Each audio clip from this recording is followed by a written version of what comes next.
사랑하는 하구 여러분, 안녕하십니까? 제가 그동안 건강에 문제가 있어서 강의를 제때 올려드리지 못해서 죄송하게 생각합니다.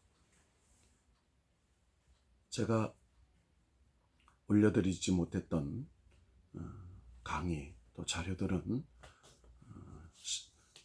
이번 학기가 종강되기 전에 모두 준비돼서 올려드리도록 양해를 구합니다. 오늘은 성경적 경제원리, 만모니즘, 재정의 현실적인 문제들이라는 강의를 1부와 2부로 나누어서 진행을 할까 합니다. 세상의 대부분의 사람들은 돈을 제일로 섬기고 있습니다. 만모니즘은 재산, 돈을 절대시하며 최고의 가치와 의미를 부여하는 행위를 말하는 것입니다.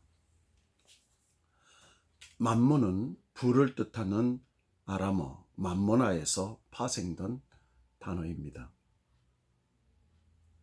재물을 지나치게 아끼는 구두쇠가 비난의 대상이 되는 것은 인간성을 상실하였기 때문입니다. 행복의 절대 가치를 돈에 두는 만모니즘, 즉 만모니스트들은 우리가 살고 있는 21세기에 사람들로부터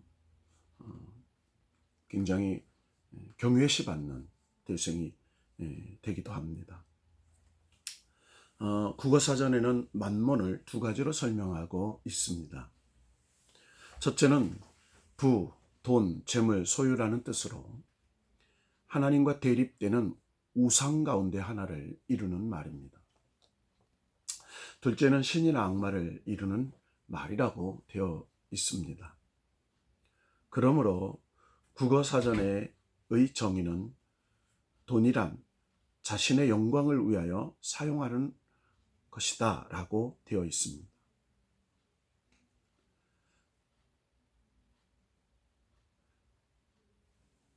영어 사전에는 만머니, 부를 재물, 부와 무력의 신으로 되어 있습니다. 그러므로 만몬은 단순한 물질을 뛰어넘어 우상과 관계가 있다는 것입니다. 영어에서는 돈을 money라고 하는데 이 말은 라틴어 모네타에서 유래되었습니다. 이것은 인류의 재산 분배를 감독하는 신을 모신 사원의 이름으로 종교적 의미를 갖습니다.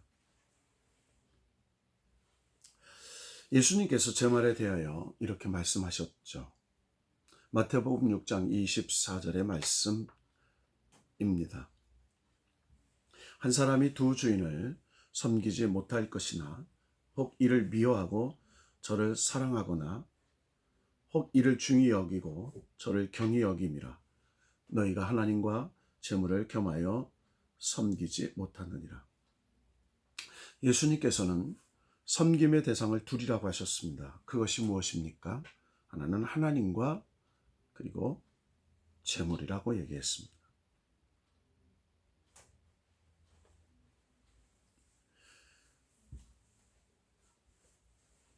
예수님은 만몬을 섬김의 대상이라고 하셨습니다.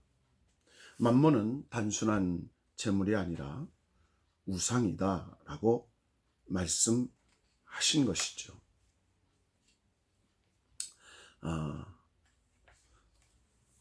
우리는 보통 이런 얘기를 합니다. 황금만능주의, 즉 만모니즘.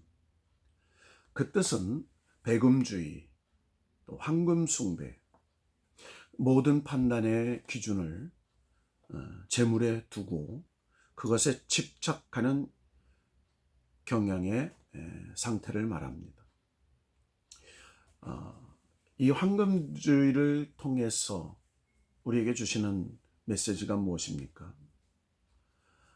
돈만 있으면 무엇이든지 마음대로 할 수 있다는 잘못된 사고방식이나 태도에서 우리는 벗어나야 한다는 것입니다. 물질 만능주의란 무엇입니까? 돈을 삶의 가장 중요한 가치로 여겨 돈이면 무엇이든지 마음대로 할 수 있다 라고 여기는 기준을 물질 만능주의라고 말하는 것입니다. 이 물질 만능주의를 통해서 우리가 절대 빠져서는 안 되는 메시지가 있습니다. 유전무죄, 무전유죄, 즉 부패, 타락, 탐욕, 절도, 강도, 돈을 버는데 집착해서 돈이 인생의 목적이 되어서는 안 된다는 겁니다. 세 번째로는 배금주의가 있습니다. 배금주의의 뜻은 모든 관계를 돈과 연관시켜 생각하려는 행위이며 또는 삶에 있다고 하는 것입니다. 이 배금주의를 통해서 주시는 메시지는 최상의 가치를 돈이라고 믿는 행위, 즉 오늘날 자본주의 사회에서 생존의 필수 수단이 돈을 버는 것이기 때문에 배금주의에 빠지기 쉽습니다. 돈이면 무조건 행복해질 수 있다라고 하는 천박한 천민 자본주의에서 출발하는 것이죠. 성경은 전능하신 하나님을 믿으라고 말을 합니다. 그러나 사탄은 돈을 신으로 믿으라고 합니다. 성경은 하나님을 사랑하라고 말씀합니다. 그러나 사탄은 돈을 사랑하라고 우리를 유혹합니다. 성경은 어떤 경우든지 하나님을 택하라고 말씀합니다. 그러나 사탄은 어떤 경우든지 돈을 택하라고 유혹합니다. 성경은 하나님이 가장 높으신 가치 있는 분이라고 말씀하고 있습니다. 그러나 사탄은 돈이 인생의 가장 높고 최고의 가치라고 우리를 유혹합니다. 성경은 하나님 없이 살 수 없다고 말합니다. 그러나 사탄은 돈이 없이 살 수 없다고 우리를 유혹합니다. 성경은 하나님을 믿으라고 말합니다. 그러나 사탄은 돈을 믿으라고 말을 합니다. 성경은 하나님 앞에 인생 즉 삶을 맡기라고 말을 합니다. 그러나 사탄은 돈 앞에 인생과 삶을 맡기라고 유혹합니다. 성경이 우리에게 주는 교훈은 한마디로 말하면 우리의 인생에 돈이 주인이 되면 안 된다는 것입니다. 우리의 인생의 주인은 하나님이십니다. 우리 인생에 돈이 목적이 되어서는 안 된다는 것입니다. 우리 인생의 목적은 하나님의 영광입니다. 우리는 돈의 종이 되어서는 안 됩니다. 우리는 하나님의 종이 되어야 합니다.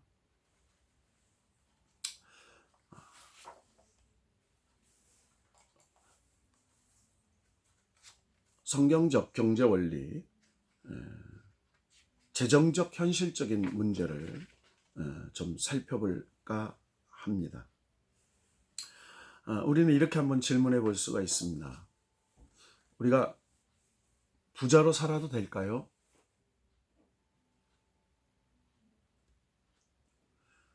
성경에 보면 많은 경우 부자들을 책망하고 있습니다. 그렇다면 우리는 부자가 돼서는 안 된다는 말일까요? 이것이 우리에게 무엇을 가르쳐주고 있는 것일까요? 하나님은 부자를 싫어하시는 것일까요? 아니면 그렇지 않은 것일까요? 부자를 책망하는 이유는 하나님보다 돈을 더 사랑했기 때문입니다. 예수님은 부자가 천국에 들어가는 것이 낙타가 바늘구멍을 들어가는 것보다 더 어렵다고 했습니다. 여러분은 부자에 대해서 어떻게 생각하십니까? 부자는 죄인입니까? 부자는 예수 잘 믿기가 힘들까요? 부자는 미혹, 즉 죄에 빠지기 쉬울까요? 부자가 되는 것은 죄가 아닙니다. 부자가 되는 것이 죄가 아니라고 했을 때 두 가지 조건이 성립되어야 합니다. 첫째 조건은 하나님의 영광을 돌리는 조건이 되어야 합니다. 둘째 조건은 하나님의 청지기 의식을 가지고 있어야 합니다. 구약에 등장하는 욥은 부자였습니다. 욥기 1장 3절과 31장 16절에 보면 그의 소유물이 양이 7,000마리요 낙타가 3,000마리요 소가 500결이요 암나무가 500마리이며 종도 많이 있었으니 이 사람은 동방 사람 중에 가장 훌륭한 자라. 그는 엄청난 부자였습니다. 그러나 그는 동방의 의인이었다고 성경은 말합니다. 즉 욥은 하나님께로부터 물질을 받은 청지기로 살았다는 것이죠. 자, 우리는 이런 질문을 해볼 수 있습니다. 저축을 해도 됩니까? 여러분은 그리스도인의 저축에 대해서 어떻게 생각하십니까? 그리스도인의 저축이 성경적이라고 생각합니까? 비성경적이라고 생각합니까? 저축하는 것이 죄다고 생각하시는 분, 저축하는 것은 죄가 아니다라고 생각하는 분. 그리스도인은 반드시 저축을 해야 한다고 생각하는 분. 그리고 여러분은 저축을 하고 있는지 질문해 봅시다. 성경은 저축에 대하여 이렇게 가르치고 있습니다. 잠언 6장 7절에서 8절의 말씀입니다. 계미는 두령도 없고 감독자도 없고 통치자도 없으되 먹을 것을 여름 동안에 예비하며 추수 때에 양식을 모으느니라. 예비하며 라는 말씀이 우리에게 주는 교훈이 무엇입니까? 부지런히 저축했다는 말입니다. 어떻게, 무엇을? 여름 동안에 예비하며, 즉 겨울이 다가올 것, 또 어려움이 닥칠 미래를 예비해서 준비했다는 것이죠. 저축에는 반드시 거룩한 목적이 있어야 합니다. 여러분이 어떤 목적을 가지고 통장을 가지고 있는지 생각해 보십시오. 여러분이 어떤 목적을 가진 통장을 가질 수 있을까요? 내 생애에 하나님의 이름으로 어느 나라인지, 가나안 나라인지 후진국이든지 하나님의 교회를 세우고 싶은 거룩한 마음, 아니면 하나님의 영광을 위하여 작은 소자에게 한 것이 나에게 한 것이다라고 하는 주님의 마음으로 오늘도 가난한 고아나 과부들을 위해서 무엇인가를 목적을 가진 저축이 있는 통장, 아니면 분단국가로서의 비극을 가진 대한민국 국민으로서 앞으로 통일을 대비하고 저 북녘 땅의 가난한 내 동포들을 위해서 거룩한 목적을 가지고 준비하는 적금 통장. 각자의 거룩한 소원과 목적은 다를 것입니다. 그러나 우리는 그렇게 생각해 볼 수도 있을 거라는 것입니다. 세 번째 질문을 한번 해보도록 하겠습니다. 이자를 받아도 될까요? 그리스도인들이 돈을 빌려주고 이자를 받는 경우가 있습니다. 여러분은 이자를 받는 것에 대하여 어떻게 생각하십니까? 여러분, 제 질문에 OX로 한번 생각해 보시기 바랍니다. 고리대금업을 할 수 있다. 어려운 사람에게 돈을 빌려주고 이자를 받을 수 있다. 교회에 돈을 빌려주고 이자를 받을 수 있다. 성경은 이자를 받는 것과 받지 않는 것에 대하여 무엇이라고 가르치고 있습니까? 여러분, 말씀을 강의가 끝나고 찾아보시기 바랍니다. 신명기 23장 19절, 시편 15편 5절, 느헤미야 5장 10절, 신명기 23장 20절, 출애굽기 22장 25절. 어떤 경우에 이자를 받을 수 있다고 합니까? 이자를 받을 수 있는 경우와 이자를 받을 수 없는 경우가 있다고 합니다. 여러분, 제가 불러드렸던 성경 요절을 직접 찾아보시기 바랍니다. 우리의 현실 가운데서 이자를 받을 수 있는 경우와 이자를 받지 말아야 할 경우를 대해서 나누어 보십시오. 이자를 받을 수 있는 경우, 이자를 받지 말아야 할 경우. 자, 네 번째 질문을 해봅니다. 신용카드를 어떻게 사용해야 될까요? 지금은 현금 결제 시대가 아니라 신용카드 결제 시대입니다. 신용카드는 경제생활에 중요한 요소가 있습니다. 여러분에게 질문합니다. 신용카드가 있습니까? 있다면 몇 개나 있습니까? 신용카드로 결제하십니까? 현금으로 결제하십니까? 신용카드가 있다면 경제생활에 도움이 됩니까? 저는 별로 도움이 되지 않는 것 같아요. 오히려 더 돈의 가치를 가볍게 여기는 것 같습니다. 카드빚이 있습니까? 신용카드가 필요합니다. 신용카드가 없이는 살 수 없는 시대가 되었습니다. 신용카드가 있다면 어디든지 돈을 쓸 수가 있습니다. 돈을 쉽게 쓸 수가 있습니다. 또 돈을 대출할 수도 있습니다. 자, 오늘 우리가 살고 있는 이 시대는 돈, 카드,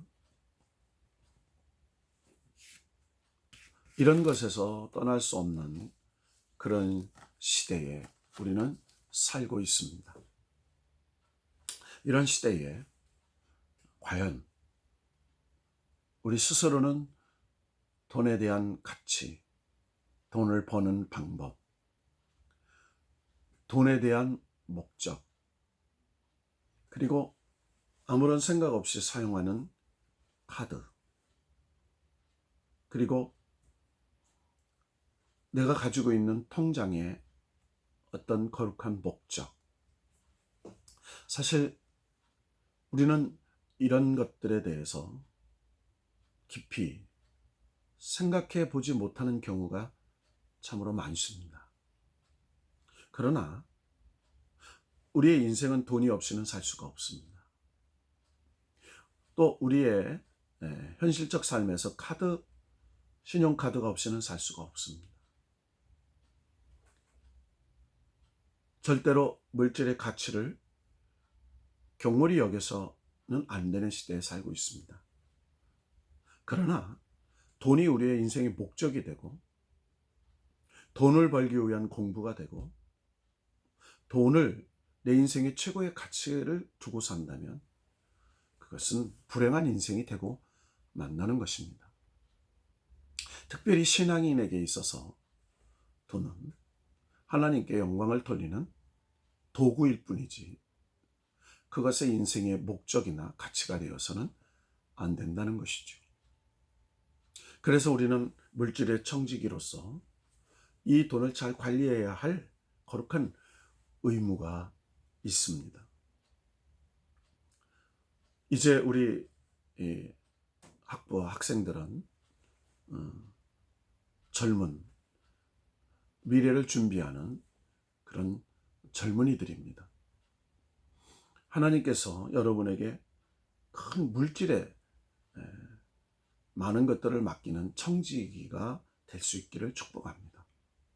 이왕이면 나누어 주고, 이왕이면 베풀어 주고, 이왕이면 하나님께 영광을 돌리는 그런 큰 물질의 청지기가 되기를 축복합니다. 그러기 위해서는 우리는 그릇을 준비해야 합니다. 우리는 그러기 위해서는 깨끗한 사람이 되어야 합니다. 그러기 위해서는 무엇인가 가치 있는 것들을 논해야 합니다. 오늘 일부 만모니즘과 그리고 재물의 관리와 신용카드 이런 우리 삶의 현실적인 문제를 짚어보면서 제 1부 강의를 이것으로 마칠까 합니다. 잠시 후에 2부 시간에 뵙도록 하겠습니다.